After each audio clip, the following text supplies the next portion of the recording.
সেটা বলতেই হবে শান্তনু তোকে।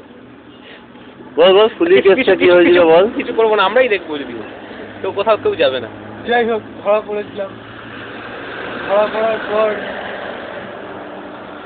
মানে কিভাবে ধরা পড়েছিলি? মানে আওয়াজ হয়ে গেছিল। ও আচ্ছা আচ্ছা আচ্ছা, বেড়া হালকা করে আওয়াজ হয়ে গেছিল।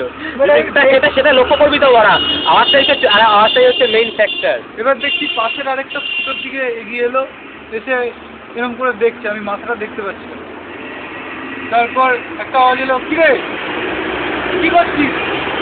তখন কি করছিল ওই পরে ব্যাংকারে ছিল, মানে স্নান করে এসেছিল বাড়ি ঘরে। পুলিশ তো একাই থাকছে।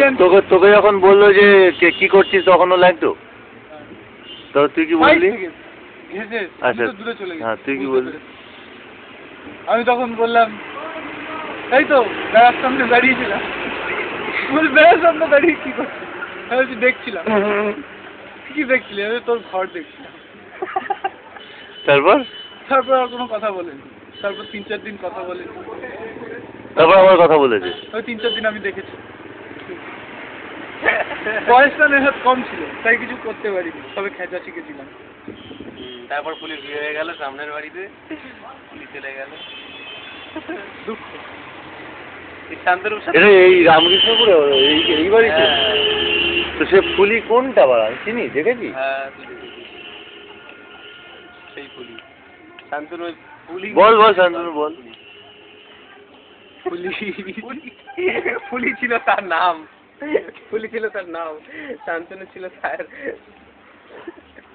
মায়ের দিকে লক্ষ্য, শুধু করতো আম মুখে, খেতে তো মাই কিছুই পারেনি। বল সেটার কেসটা কি ছিল?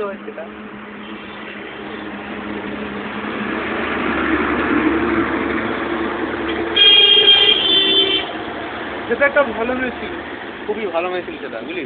সেই সেটার জন্য পলাশ ছেড়ে দিয়েছে ওর রাজীবের সাথে চ্যালেঞ্জ, না কার সাথে চ্যালেঞ্জ হয়েছিল বড়া, যে তুই ওই মেয়েটাকে তুলতে পারবি বড়া, ঠিক আছে?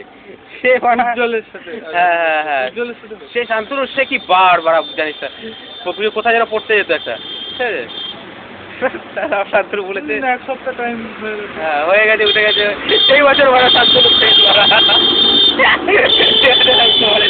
সেটার সাথে এত কারণ দিয়েছে বড়া। তার পরের বছরও মনে হয় পরের বছর তারপর থেকে গেল। বাহ